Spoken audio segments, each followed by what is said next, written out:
Në këtë edicion do të ndiqni. Ndëron jetë veprimtari i çështjes kombëtare, Mentor Kaçi.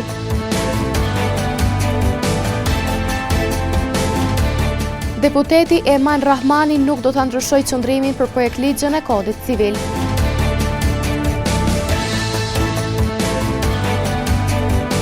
Sigurohet vazhdimësia e subvencionimit të energjisë elektrike për familjet e cënueshme.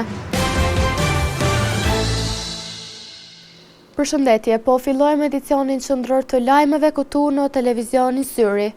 Në stacionin policor në Gjakov, me rekomandim të inspektoriatit policor, dje u suspenduan 6 zyrtar policor. Të 6 dyshohen për keqpërdorim të pozitës zyrtare. Madje sot në rrjetet sociale ka qarkulluar edhe një incizim në lidhje me rastin për të cilin u suspenduan policët. Zyrtarët policor Albert Kosturi, Gent Nura, Trimor Këpuska, Edion Bajraktari, Artan Maksuti dhe Argjend Hasani janë 6 policët nga stacioni policor në Gjakov të cilët u suspenduan dje nga detyra me rekomandim të inspektoriatit policor të Kosovës. Vendimi për suspendim nga detyra erdhi si rezultat i dyshimit për keqpërdorim të autoritetit zyrtar, lidhur me dyshimet për tejkalim të autorizimeve dhe raportim të pasakt në një rast që tashmë po trajtohet në koordinim me prokurorinë. Rasti në fjalë raportohet të ketë ndodhur me 19 shkurt 2026, ku fillimisht një qytetar në Gjakov është njoftuar për një gjop për parkim të veturës në vendin ku është ndaluar. Qytetari kishte shkuar në stacionin policor për të marrë tiketën për kundërvajtje, por i njëjti pas kontaktit dhe një bisede me zyrtarët policor ishte arrestuar si i dyshuar për kanosje. Hetuesit e IPK-s pas pranimit të informacioneve dhe ankesës për këtë rast kanë filluar të ndërmarrin veprime hetimore për fshirë analizimin e shkresave të rastit, raporteve të zyrtarëve policore, analizimin e një audioincizimi e të tjera. Pas të ndërmarrjes së veprimeve hetimore është vërejtur se raportet e zyrtarëve policor, mbi bazën në të cilave është inicuar rasti i kanosjes, nuk përkojnë me atë që dëgjohet në incizim dhe dyshohet se edhe nuk janë të vërteta. Sot, ndërkaq në rrjetet sociale ka qarkulluar edhe incizimi i bisedës që qytetari bën me zyrtarët policor. Hetuesit e IPK-s kanë konsultuar edhe prokurorinë themelore në Gjakov dhe veprime tjera hetimore do të ndërmerren ndaj 6 zyrtarëve policor në procedurë të rregullt në drejtim të veprës penale, keqpërdorimi i pozitës apo autoritetit zyrtar.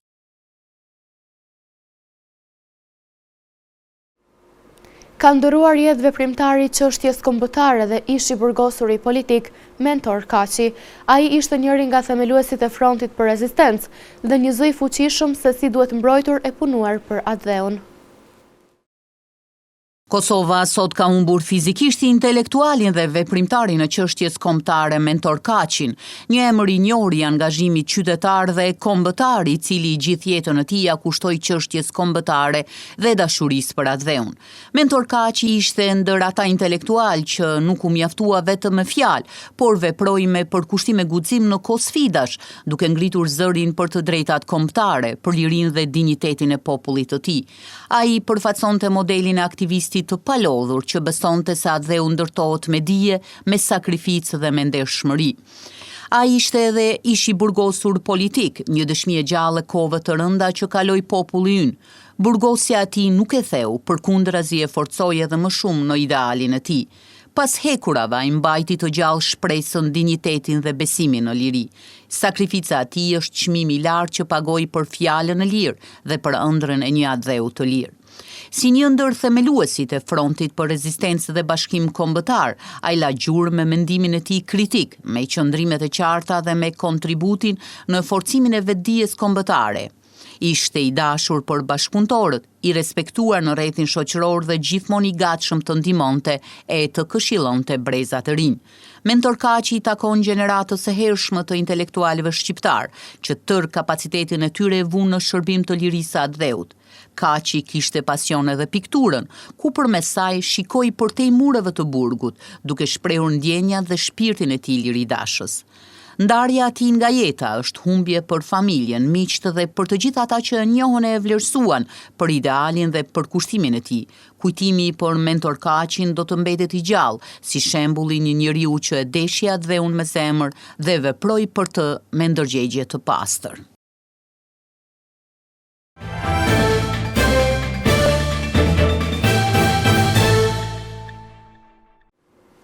Zbarkimi pa qëruajtës i trupave të forcës së sigurisë së Kosovës në Gaza është në proces politik. Liridona Gashi nga Ministria e Mbrojtjes së Kosovës thotë se kjo çështje është diskutuar që nga 16 shkurti i vitit 2025 dhe se pritet që procesi të marrë një përgjigje përfundimtare. Zbarkimi pa qëruajtës i tropave të forcës së sigurisë së Kosovës në Gaza është në proces politik. Liridona Gashi nga Ministria e Mbrojtjes së Kosovës thotë se kjo çështje është diskutuar që nga 16 shkurti i vitit 2025. Është në procesin ende të pjesës politike para se të kalojmë te pjesa praktike e gjitha procedurave që duhet ndjekur deri në përgatitjen e trupave FSK-s për dërgim atje, po në fillimisht më lejoni t'rregoj edhe hapa cilat janë ndjekur deri më tash. Pra, përpara se të mbrinte një dakordim i tillë mes Shtetit Bashkuar të Amerikës dhe Kosovës për një zbarkim të tillë, është diskutuar për këtë çështje qysh nga viti i kaluar, pra në më 16 shkurt të vitit 2025, kryeministri i Kosovës bashku me ministren maqedonse përgjatë konferencës së minimit kanë të kuar edhe general lejtnant Michael Tansel, i cili natë ku ka shkëpyer si koordinator i SHBA-s për Palestinë dhe për Izrael, me të cilin kanë diskutuar për një mundësi të tillë. Më pas në dhjetor të vitit të kaluar, më 10 dhjetor më saktësisht, kemi pranuar ftesën zyrtare për pjesëmarrjen e Kosovës në forumin e Katarit, në forumin në Doha të Katarit, që kishte për qëllim edhe diskutimin për organizimin e forcës stabilizuese për Gaza. Sipas Gashit, FSK do të kontribuojë me kapacitetin në fushën e deminimit ku ka përvojë të jashtëzakonshme. Kapacitetet me të cilat ne synojmë të zbarkojmë në Gaza është në fushën e deminimit dhe të operacionalitetit taktik, e që janë fusha në të cilat FSK ka përvojë të jashtëzakonshme për shumë vite, qysh nga transformimi të TMK-s në FSK, meqense duke një shtet i dalur nga lufta për gjithë kësaj periudhe, pjesëtarët tanë kanë kryer një përvojë të jashtëzakonshme në aspektin e deminimit, dhe madje më duhet të seki që pas një incident deri tani, pra janë jashtëzakonisht profesional në këtë drejtim. Gashi thotë se kjo tregon se FSK ka arritur një nivel të lartë përgatitjeje dhe është e gatshme të kontribuojë në mision paçruajtës. Përveç faktit që është jashtëzakonisht e rëndësishme për Kosovën që po marrim pjesë në një operacion të tillë ndërkombëtar, që tregon për partneritetin e palëkundur me Shtetet e Bashkuara të Amerikës, gjithashtu është një sinjal i mirë për faktin që Forca e Sigurisë së Kosovës, pra ushtria jon, ka arritur në nivele të tilla që të jetë kontribuese për paqen dhe stabilitetin në vende të tjera, e në këtë rast në lindjen e mesme.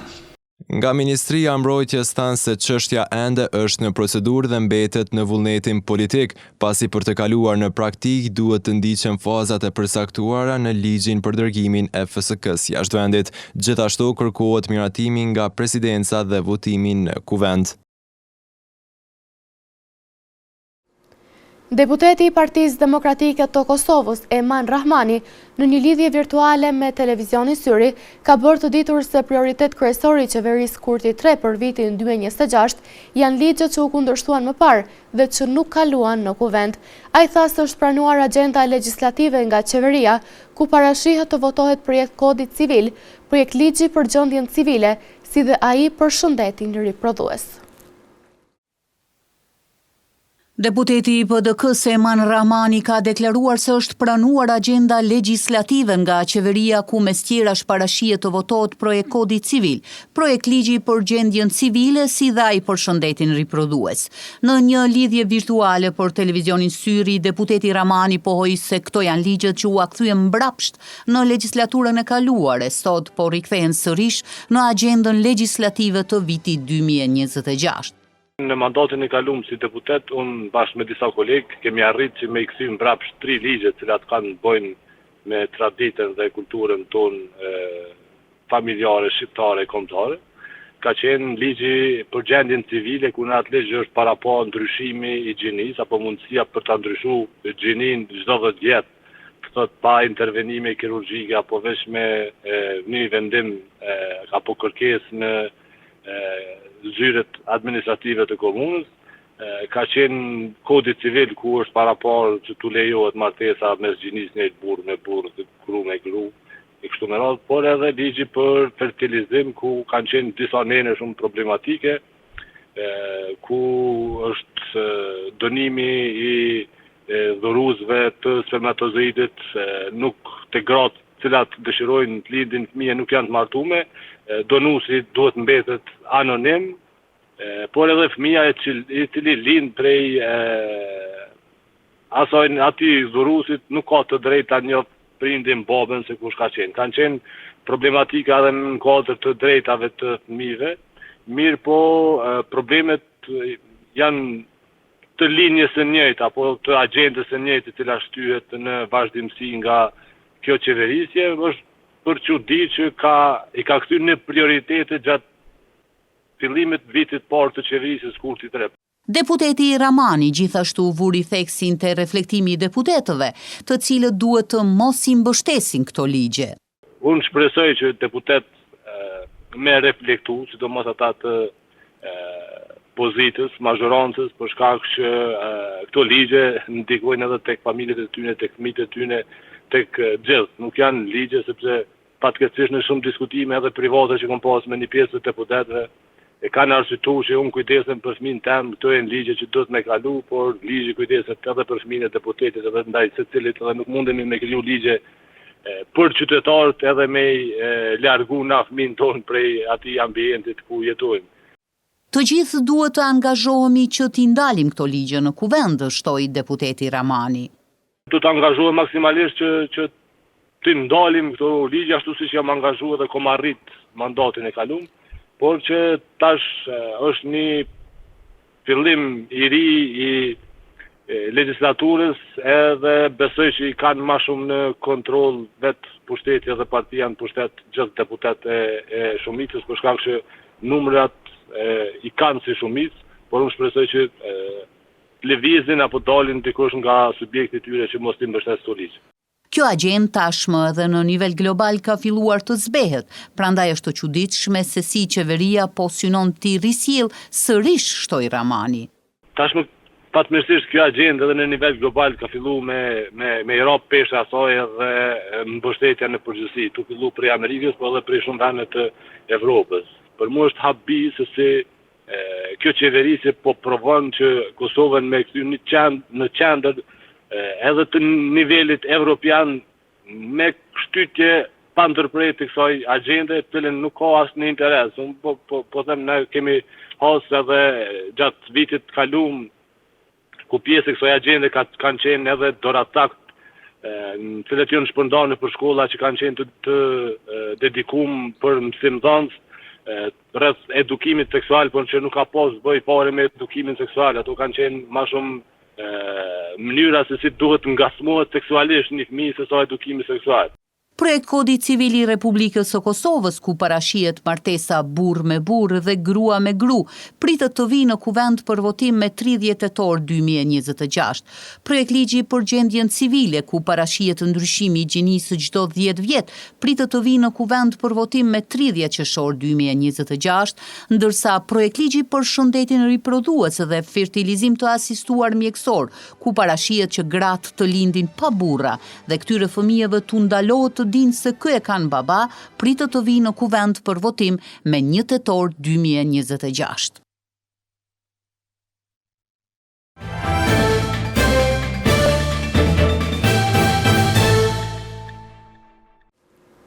Agjëruesit e devotshëm të muajit të Ramazanit sot kanë përmbyllur javën e parë të agjërimit, duke u afruar me të mirat e këtij muaji. Nga Bashkësia Islame në Xhakov bëjnë të ditur se gjithçka po shkon mirë dhe numri i agjëruesve është në rritje nga viti në vit. Aktivitetet për javën e parë të muajit të shenjtë të Ramazanit në Bashkësinë Islame në Gjakov kanë qenë të shumta. Kryeimami Vizar Koshi tha se janë organizuar aktivitete fetare, por edhe aktivitete të tjera ku kanë marrë pjesë një numër i madh qytetarësh. Sa i përket çështjeve fetare, siç dihet, në 33 xhami të qytetit tonë dhe të fshatrave janë të hapura për aktivitetet fetare, faljen e namazit të taravive dhe namazeve të tjera. Ndërsa sa i përket aktiviteteve të iftareve, disa iftare janë mbajtur dhe disa do të mbahen në të ardhmen. Iftarët kryesisht nuk mbahen në xhami, në shumicën e rasteve mbahen në lokalitet apo lokale të ndryshme, të cilët janë më të përshtatshme për të thirrur besimtarët apo njerëzit të cilët agjerojnë. Në anën tjetër, kemi edhe disa aktivitete të tjera të cilët vlen të theksohet këtu, siç është leximi i Kuranit gjatë muajit të shenjtë bekuar të Ramazanit, sepse është muaji i zbritjes së Kuranit. Prandaj në 9 vende të ndryshme të qytetit tonë mbahen aktivitete të tilla ku përcillen nga një rreth i besimtarëve që dinë të lexojnë dhe të mësojnë nga ky lexim. Koshi tha se janë zhvilluar edhe aktivitete humanitare ku gjatë këtyre ditëve të Ramazanit janë shpërndar pako ushqimore dhe ndihma të tjera për familjet në nevojë. Kemi pas edhe disa aktivitete bamirëse dhe vetëdijësuese që sa i përket departamentit rinor, i cili ka ndërmarrë një hap të jashtëzakonisht me vlerë, mund të them kështu, sepse është viti i dytë që po shpërndahen pako urimi për muajin e bekuar të Ramazanit, që ajo pako është një pako simbolike, por tregon shumë për vlerën dhe për kujdesin ndaj besimtarëve dhe të tjerëve të cilët dëshirojnë të marrin më shumë mësim rreth muajit bekuar të Ramazanit. Gjithashtu kemi edhe qindra pako të ndryshme ushqimore dhe humanitare që janë shpërndarë nga shoqata Berxheti, kryesisht familjeve të cilat kanë nevojë për to. Kryeimami bëri të ditur se do të vazhdojnë me aktivitete të tjera gjatë muajit të shenjtë të Ramazanit. Por do të vazhdojmë gjithsesi edhe në të ardhmen, sepse kjo është vetëm se një nismë për të mësuar se humanizmi nuk përfundon me Ramazan, por ai duhet të jetë gjithmonë i rrënjosur në vetdijen tonë që të jemi të gatshëm të ndihmojmë kudo që ka nevojë. Nga Bashkësia Islame në Gjakov thanë se këto ditë karakterizohen edhe nga angazhimi i madh i besimtarëve të cilët janë më të bashkuar në familjet e tyre dhe njëkohësisht frekuentojnë xhamit për të kryer praktikat e tyre fetare. Në një njoftim publik nga Ministria për Punë, Familje dhe Vlerat e Luftës Çlirimtare, është bërë ditur se është siguruar vazhdimësia e subvencionimit të energjisë elektrike për familjet e cënueshme. Subvencioni për muajt janar, shkurt dhe mars do të reflektohet në faturën e muajit mars për të gjitha familjet e kualifikuara që kanë qenë përfituese në kuadër të programit për mbrojtjen e konsumatorëve të cënueshëm të energjisë elektrike. Në një njoftim publik, Ministria për Punë, Familje dhe Vlerat e Luftës Çlirimtare ka bërë të ditur se në përputhje me zotimin publik të Qeverisë së Republikës së Kosovës për mbështetjen e familjeve në nevojë gjatë sezonit dimror, subvencionimi i energjisë elektrike për konsumatorët e cënueshëm do të realizohet i plot për periudhën e paraparë. Nga Ministria kanë bërë të ditur se për shkak të mosmiratimit me kohë të ligjit të buxhetit, ekzekutimi i pagesave për muajt janar dhe shkurt nuk ka mundur të realizohet sipas planifikimit fillestar, ndërkaq tash, pas miratimit të ligjit të buxhetit për vitin 2026 nga Kuvendi i Republikës së Kosovës, procesi i subvencionimit do të vazhdojë ashtu siç është paraparë. Subvencionimi për muajt janar, shkurt dhe mars do të reflektohet në faturën e muajit mars për të gjitha familjet e kualifikuara që kanë qenë përfituese në kuadër të programit për mbrojtjen e konsumatorëve të cënueshëm të energjisë elektrike. Në njoftim është theksuar se asnjë familje e kualifikuar nuk do ta humbas të drejtën e saj të subvencionimit. Periudha 6 muajore e subvencionimit mbetet në fuqi sipas zotimit të dhënë dhe se procesi realizohet automatikisht dhe nuk kërkohet asnjë aplikim apo veprim shtesë nga përfituesit. Transparenca dhe përmbushja e obligimeve mbetet prioritet, thuhet mesjerash në njoftimin publik të Ministrisë për Punë, Familje dhe Vlerat e Luftës Çlirimtare. Ndonë se ishte premtuar se me votimin e buxhetit 2026, shtesat për fëmijë në Kosovë do të dyfishohen nga rritja e fundit të ndodhur muaj më parë, diçka e tillë nuk ndodhi asdje kur u bë ekzekutimi i fundit. Të gjitha nënat që kanë fëmijë deri në 16 vjeç, shtesat i morën edhe këtë muaj në vlerën e njëjtë si në muajt e shkuar.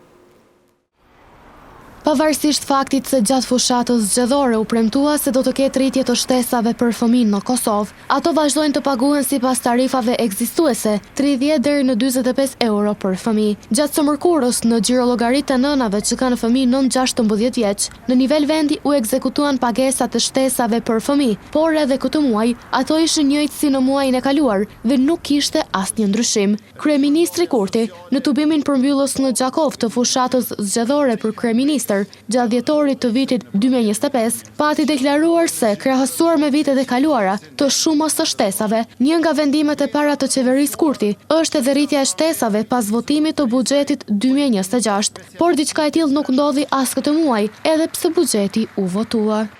Prej 0 deri në 16 vjeç fillua me shtesa për fëmijë, një herë 10 euro, pastaj 20 euro, pastaj 30 euro. 25 euro janë shtesat aktuale për familjen e cila i ka 3 fëmijë, për secilin prej tyre, që do thotë se një familje me 3 fëmijë, në xhirollogarin e nënës i merr në muaj 135 euro, e në mandatin e ardhshëm një familje me 3 fëmijë do ta ketë 2 fishin e kësaj, do t'i marr 270 euro. 4 fëmijë i merr 360 euro, me 5 fëmijë merr 450 euro, pra sa më shumë fëmijë, aq më shumë shteti do t'ju mbështes e do t'ju ndihmoj. Pretendimet se shtesat janë rritur me njëherë në 90 euro për çdo fëmijë janë vlerësuar si të pasakta, përderisa qytetarët janë në pritje të zbatimit të rritjes së paralajmëruar nga projekt buxheti i vitit 2026. Se do të ketë dyfishim të shtesave për fëmijë, e kishte thënë edhe ministri Hekuran Murati në një shkrim të publikuar në faqen e tij në Facebook më 24 dhjetor 2025. Në vazhdim të ndjekim parashikimin e motit për ditët në vijim.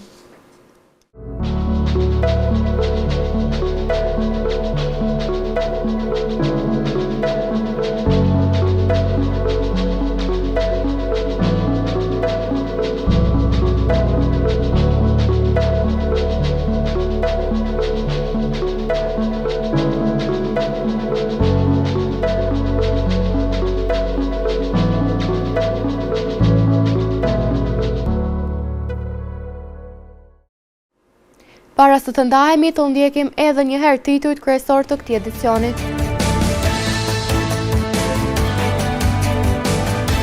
Ndëron jetë veprimtari i çështjes kombëtare, Mentor Kaçi.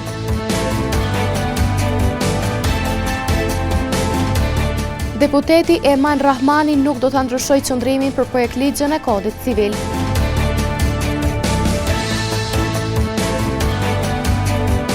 Sigurohet vazhdimësia e subvencionimit të energjisë elektrike për familjet e cënueshme. Këtu merr fund ky edicion qendror i lajmeve. Ju mund të vazhdoni të na ndjeni në televizionin Syri, si dhe në rrjetet tona sociale. Mirupafshim.